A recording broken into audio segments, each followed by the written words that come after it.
Hi friends, welcome to my channel Sowji సోమ్ kitchen. ఈరోజు మనం ప్రిపేర్ చేసిన సింపుల్ అండ్ టేస్టీ రెసిపీ బీరకాయ టమాటా కర్రీ అనమాట. దీనికోసం స్టవ్ ఆన్ చేసుకొని స్టవ్ పైన ఇలా కడాయి పెట్టుకోవాలి. అది కొంచెం హీట్ అయ్యాక ఇందులోకి ఒక 2 టేబుల్ స్పూన్ ఆయిల్ యాడ్ చేస్తున్నాను. ఆయిల్ మంచిగా వేడైన తర్వాత ఇందులోకి కొంచెం జీలకర్ర ఆవాలు యాడ్ చేయాలి. అవి కొంచెం ఫ్రై అయ్యాక అందులోకి పచ్చిమిర్చి అలాగే ఒక ఆనియన్ని ఇలా చిన్నగా కట్ చేసుకొని యాడ్ చేసేసుకోవాలి. ఇదంతా ఇలా మంచిగా ఫ్రై చేసుకోవాలి.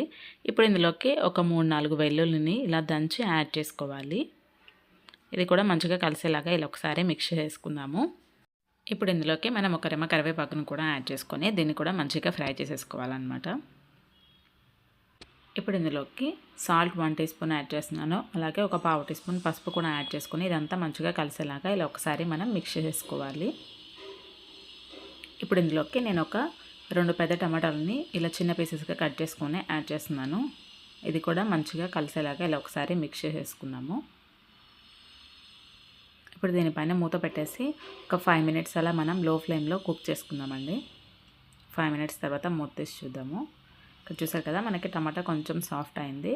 ఇప్పుడు ఇందులోకి 1 టీ స్పూన్ కారం అండ్ అలాగే 1 టీ స్పూన్ ధనియా పౌడర్ కూడా యాడ్ చేసుకొని ఇదంతా కూడా మంచిగా కలిసేలాగా ఇలా ఒకసారి మనం మిక్స్ చేసేసుకుందాము.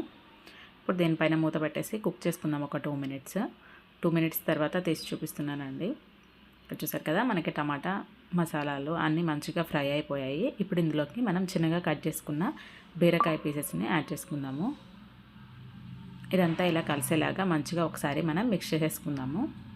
ఇప్పుడు మనం దీనిపైన మూత పెట్టేసి కుక్ చేసుకుందామండి. ఒక 5 మినిట్స్ తర్వాత నేను ఇక్కడ మూత తీసి చూపిస్తున్నాను. ఇక్కడ చూసారు కదా, మనకి బీరకాయ లైట్గా కుక్ అవ్వడం స్టార్ట్ అయింది. సో ఇదంతా మంచిగా ఇలా ఒకసారి మిక్స్ చేసేసుకుందాము. ఇందులోకి సాల్ట్ కారం ఏమన్నా సరిపోయా లేదో చెక్ చేసుకొని యాడ్ చేసుకోవచ్చు. నేను ఇక్కడ సాల్ట్ కొంచెం యాడ్ చేసేసి ఇదంతా మంచిగా ఇలా కలిసేలాగా ఒకసారి మిక్స్ చేసేసాను.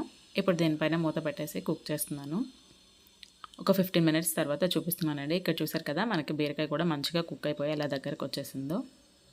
అంతే ఫ్రెండ్స్, ఎంతో సింపుల్ అయిన టేస్టీ టమాటా బీరకాయ కర్రీ రెడీ అయిపోయింది. మీరు కూడా ఒకసారి తప్పకుండా ట్రై చేయండి, మీకు నచ్చుతుంది. Thank you for watching friends. Like, share, comment and subscribe చేయండి ఫ్రెండ్స్. Bye bye.